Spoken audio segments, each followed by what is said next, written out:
Reels আর shorts দেখে MB আর চোখের পাওয়ার দুটোই কমাচ্ছেন, কিন্তু মাস শেষে পকেট সেই ঘরের মাঠ, পকেটে বাতাস ছাড়া কিছুই নেই। আপনি কি ছোটখাটো চাকরি বা লেখাপড়ার পাশাপাশি নিজের পরিবারকে সাহায্য করতে চান না?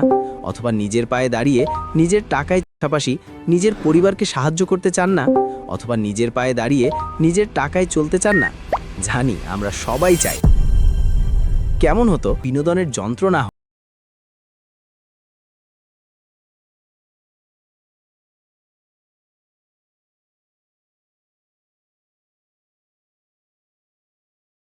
ঠিকই শুনেছেন। আপনি হয়তো ভাবছেন, পকেটে নাই এক কানাকড়ি, মাথায় নাই বড় কোনো ডিগ্রি, আমি আবার ব্যবসা মারাবো কিভাবে? আরে ভাই, সমস্যাটা এখানেই। আমরা ভাবি ব্যবসা মানেই লাখ টাকার দোকান আর এসির বাতাস। কিন্তু আজকের দিনে আপনার এই ধারণা পুরোপুরি ব্যাকডেটেড। আজকে আমি আপনাদের এমন 4টি দুর্দান্ত মোবাইল বিজনেস আইডিয়া দিব, যেগুলো আপনি আজ থেকেই শুরু করতে পারবেন। এর জন্য কোনো ল্যাপটপ লাগবে না, বাপের দমই বেচা লাগবে না। আর 4 নম্বর আইডিয়াটা এতই সোজা যে পাড়ার টোটো কোম্পানির ম্যানেজার ছেলেরাও চাইলে করতে পারবে।